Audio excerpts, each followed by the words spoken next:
Ginny, if we can, let's start off by talking about how you actually got your start in the oil and gas industry. Of course.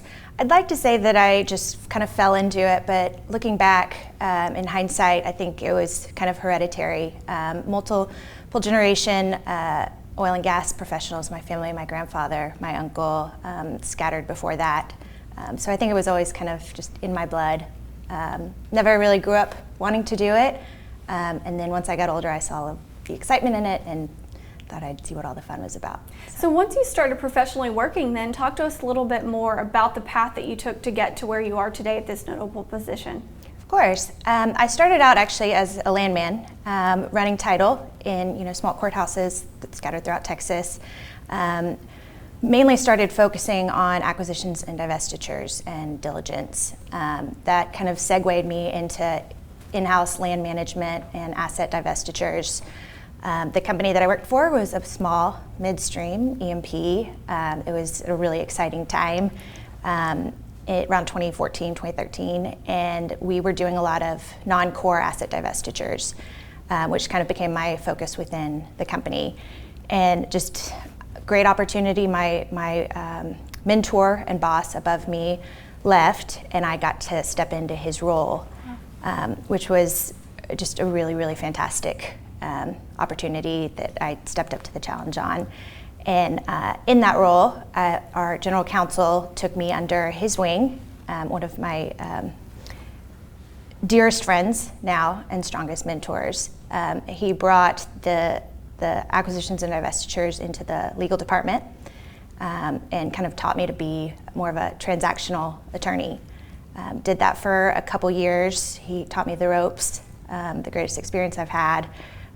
It allowed me the opportunity to be really part of the broader management team.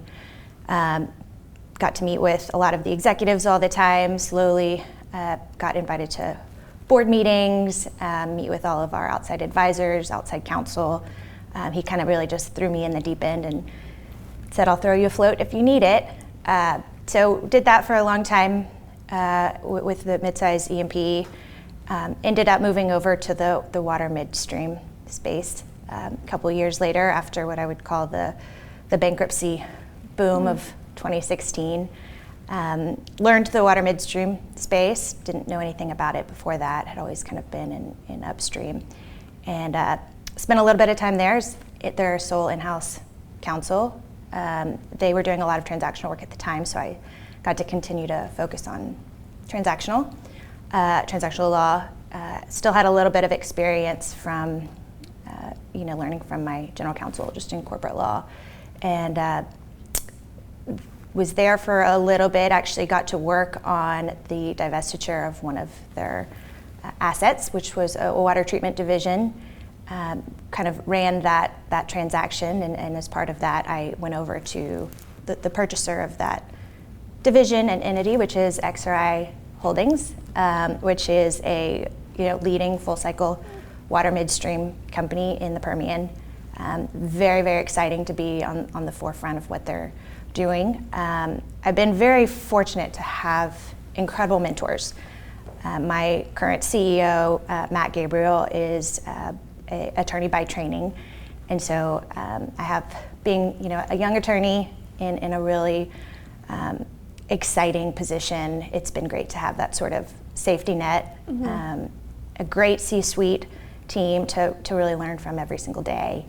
And I guess it's just diving into these opportunities that present themselves and just being very fortunate in kind of the path I've been given and had the mentorship to lead me along the way. That really transitions into my next question. You mentioned mentors. So what advice do you have for younger professionals maybe that are trying to find their place in the industry with knowing what you've been through to get to this point? Of course. I think I've taken sort of an unconventional path to being general counsel, but I think it's mainly been a product of great mentorship and leaning in. I think if I had any advice, no job is too small, no challenge is too big. I think for somebody new coming into the space, always ask if you can be included. The least they can say is no. Find somebody that inspires you. either in the company that you work for, the community, and just lean into them. Ask them to guide you, ask them for mentorship. I'd say learn from their experiences and just kind of tag along and soak up everything that you can. And Ginny, with all that in mind, do you have a challenge or a risk that you remember coming face to face with that maybe helped you in the navigation in your career? I think there's always going to be a lot of challenges as you start your career. I think, I hate to be cliche in it, but being a young female has really been a little bit of a challenge. I think the industry has come a long way, but it's not just the industry adapting to women, it's women adapting to the industry.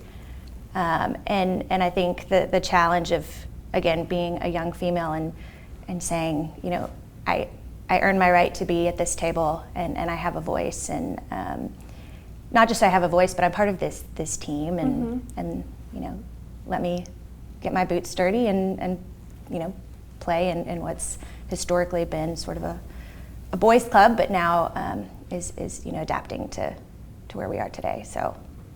Good advice there. And what about the $1 million question about work-home life balance? Do you have any advice there? I have not mastered that. I'd say one day at a time.